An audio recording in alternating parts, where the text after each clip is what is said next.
Nutrition in ICU. So చాలామందికి ఐసీయూలో ఉండే పేషెంట్స్కి మన ఆహారం ఎలా ఇస్తాము, పేషెంట్కి సరిగ్గా ఆహారం వెళ్తుందా లేదా అనే అపోహలు ఉంటాయి. సో ఐసీయూలో ఉన్న పేషెంట్స్ ఏంటంటే చాలా సిక్గా సీరియస్గా ఉంటారు. అందులో కొంతమంది నోటి ద్వారా ఆహారం తీసుకోలేని స్టేజ్లో ఉంటారు. సో నోటి ద్వారా ఏదైనా కండిషన్ వల్ల వాళ్ళు నోటి ద్వారా ఆహారం తీసుకోలేని పరిస్థితుల్లో ఉన్నప్పుడు మనం పేషెంట్కి ముక్కు నుంచి డైరెక్ట్గా స్టమక్లోకి ట్యూబ్ వేస్తాము, దాన్ని రైల్స్ ట్యూబ్ అంటాము. ఆ పైపు వేసి ఆ పైపు ద్వారా మనం పేషెంట్కి కావాల్సిన ఆహారాన్ని అందిస్తాము. అదేంటంటే మనం చాలా రకాలుగా అందించవచ్చు. మనం రెగ్యులర్గా ఇచ్చే కిచెన్ ఫీడ్స్ లాగైనా అందించవచ్చు, లేకపోతే పౌడర్ ఫార్మ్స్ అంటాము. సో మనం డబ్బా దొరుకుతాయి మనకి. సో ఆ పౌడర్ ఫార్ములాస్ ఏంటంటే మనం మిక్స్ చేసి దాని ద్వారా ఆ పౌడర్ని కూడా మనం రైల్స్ ట్యూబ్లో లిక్విడ్ ఫామ్లో అందించవచ్చు. చాలామందికి ఆ పౌడర్ ఫామ్ ఏంటంటే ప్రోటీన్ అనే అపోహ ఉంటుంది.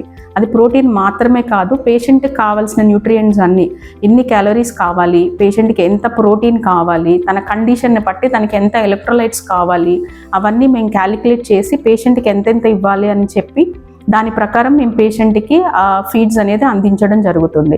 సో అదేంటంటే పేషెంట్ కండిషన్ బట్టి డైలీ పేషెంట్ రిక్వైర్మెంట్స్ మారుతూ ఉంటాయి ఐసీయూలో.